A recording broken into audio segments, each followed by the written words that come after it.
Hello everyone, welcome to my channel. So guys, आज मैं आपको एमएससी सेकंड सेमेस्टर से spectroscopic neutron diffraction scattering by solid measurement technique का जो topic है इस कंप्लीट करेंगे। मोस्ट टाइम टॉपिक है गाइस, हमेशा एग्जाम में आते रहते हैं, तो इसको आपको अच्छे से कंप्लीट करके जाना है। और चैनल पर नए है तो प्लीज़ चैनल को सब्सक्राइब कर दीजिएगा, बेल आइकन प्रेस कर दीजिएगा और अपने फ्रेंड लोगों से भी शेयर कीजिए ये नोट्स, ठीक है, ताकि सबकी हेल्प हो जाएगी। और एमएससी केमिस्ट्री और सेमेस्टर के अगर ये नोट्स परचेस कर रहे हैं आपको और सेमेस्टर के, तो उसके लिए मुझे व्हाट्सएप पे मैसेज कर सकते हैं। बहुत ही कम प्राइस में आपको नोट्स परचेस कर सकते हैं हम, ठीक है। तो चलिए वीडियो को स्टार्ट करेंगे। तो सबसे पहले हम इस क्या देखेंगे, न्यूट्रॉन डिफ्रेक्शन, ठीक है। तो क्या कह रहे हैं कि न्यूट्रॉन डिफ्रेक्शन किसी मटेरियल के एटम या मैग्नेटिक स्ट्रक्चर निर्धारित करने के लिए न्यूट्रॉन स्कैटरिंग का अनुप्रयोग है, ठीक है।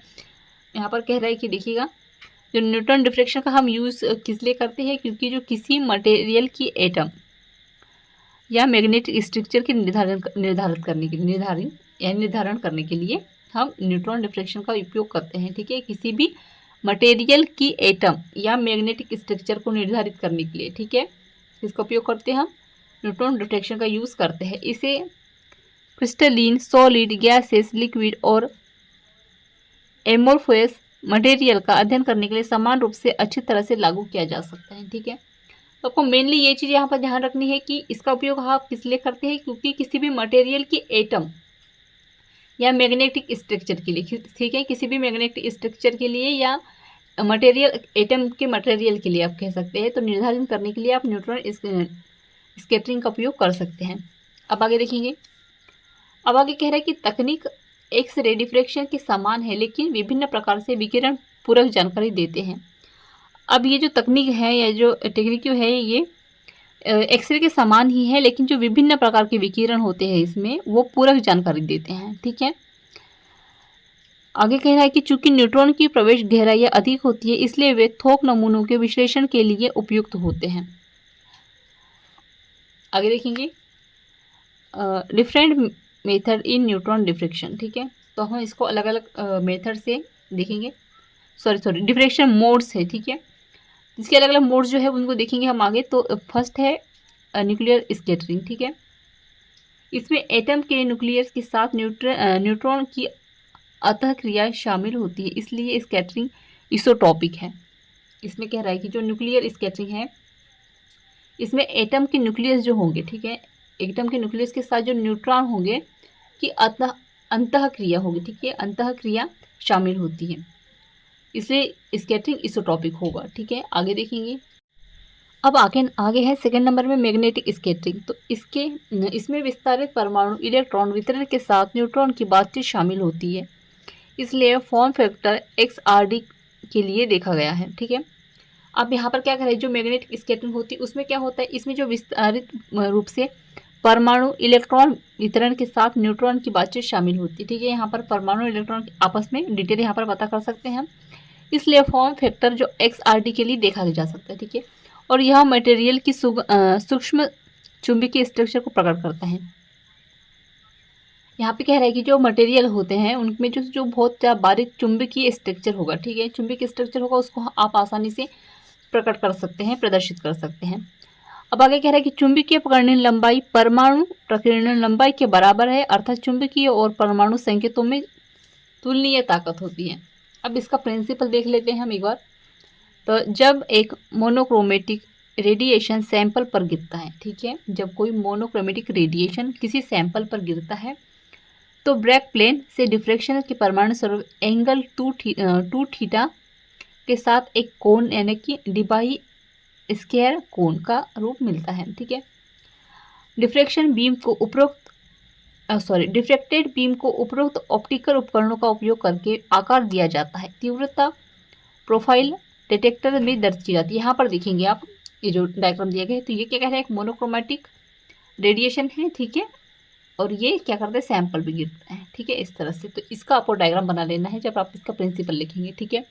आगे देखते हैं। और यहाँ पे आप ये डायग्राम दिया गया है, ठीक है, 2 एक्सिस डिफ्रेक्शन यहाँ पर, ठीक है। तो यहाँ पर एक सैंपल दिया गया है, मोनोक्रोमेटिक बीम यहाँ से आ रही है, ठीक है, और यहाँ से क्या हो रहा है, यहाँ सैंपल पे आके इसका डिफ्रेक्शन बीम हो जाता है, ठीक है। ये सैंपल दिया गया है, यहाँ पर डिफ्रेक्टोमीटर है ये, और बीम स्टोप है, ठीक है। अब यहाँ से क्या होता है, स्कैटरिंग ट्राइंगल है यहाँ पर, ठीक है। ये सैंपल है, इतना है समझ में। यहाँ से क्या होता है, मोनोक्रोमेटिक आता है, यहाँ से सोर्स यानी रिएक्टर सोर्स आता है और ये डिटेक्टर है, ठीक है। यहाँ से ये रिफ्लेक्ट हो जाता है, आया समझ में। आगे देखेंगे अब ये वर्क किस तरह से करता है, तो ये इसको देखेंगे। इस तकनीक के लिए न्यूट्रॉन के स्रोत की आवश्यकता होती है, ठीक है। इस तकनीक के लिए या इस टेक्निक के लिए क्या आवश्यक है, इसमें न्यूट्रॉन का स्रोत आवश्यक है। न्यूट्रॉन आमतौर पर परमाणु रिएक्टर या स्पेलेशन स्रोत में उत्पन्न होते हैं। अब आगे कह रहा है कि न्यूट्रॉन का स्रोत मोनोक्रोमेटिक से होकर गुजरता है और मोनोक्रोमेटिक किरण रिफ्लेक्टोमीटर पर गिरती है। यहाँ जैसे कि आप देख सकते हैं ये डायग्राम जो आप दिए गए हैं, इसको आप ध्यान में मैं नोट्स आपको बताती हूँ और आप इसको आपको इसको ध्यान में रखना कि यहाँ पर मोनोक्रोमेटिक ग्राफ जो होते हैं वो रेडिएशन वहाँ आते हैं और रिफ्लेक्ट हो जाते हैं, ठीक है। इतना सही कहता है आप। अब वांछित न्यूट्रॉन पर तरंग दैर्ध्य का चयन करने के लिए फिल्टर का भी उपयोग किया जाता है, ठीक है। यहाँ पर आप फिल्टर भी यूज़ कर सकते हैं। सैंपल को न्यूट्रॉन बीम के भीतर रखा जाता है और जिस कोने पर न्यूट्रॉन मटेरियल द्वारा विक्षेपित या बिखरे होते हैं उन्हें विवर्तन पैटर्न उत्पन्न करने के लिए रिकॉर्ड किया जाता है, जिससे संरचनात्मक जानकारी निकाली जा सके, ठीक है। तो यहाँ पे कह रहा है कि जो सैंपल जो होता है, ठीक है, यानी कि बीम स्टॉप जो होता है, यहाँ पर सैंपल को न्यूट्रॉन बीम के भीतर रखा जाता है, ठीक है। मतलब कि सैंपल को किसके भीतर रखा जाता है, ये जो बीम स्टॉप होता है इसके भीतर रखा जाता है, ठीक है। अब जिन कोनों पर न्यूट्रॉन मटेरियल या द्वारा जिन कोनों पर न्यूट्रॉन मटेरियल द्वारा विक्षेपित या बिखरे होते हैं, ठीक है, न्यूट्रॉन जिस मटेरियल पर द्वारा विक्षेपित या बिखरे हुए होते हैं उन्हें विवर्तन पैटर्न उत्पन्न करने के लिए रिकॉर्ड किया जाता है, ठीक है। मतलब कि इसका जो स्ट्रक्चर हो हमको वो अच्छे से पता हो सके, ठीक है, किस तरह से यहाँ पर स्ट्रक्चर बन रही है। तो इसके लिए क्या होता है, ये स्कैटरिंग एंगल बनाया हुआ है, ठीक है। यहाँ से आप देख सकते हैं कि इसका स्ट्रक्चर किस तरह से बन रहा है, ठीक है। तो यहाँ पे जो है हमारा टॉपिक एंड होता है। काफ़ी इजी से नोट्स है गाइस, आपको ज़्यादा समझने की ज़रूरत नहीं है, ठीक है। आपको बस थोड़ा सा पढ़ना है और थोड़ा माइंडली पढ़ेंगे आप तो आपको काफ़ी इजीली हो जाएगा, ठीक है। तो आई होप आपको ये नोट्स पसंद आए हो, सो प्लीज़ चैनल को सब्सक्राइब कर दीजिएगा, बेल आइकन प्रेस कर दीजिएगा। कमेंट में ज़रूर बताइएगा आपको नोट्स कैसे लगे। और MSc केमिस्ट्री और सेमेस्टर के नोट्स परचेस करने के लिए मुझे व्हाट्सएप पे मैसेज कर सकते हैं, डिस्क्रिप्शन व्हाट्सएप में शेयर कर दूँगी। Thank you.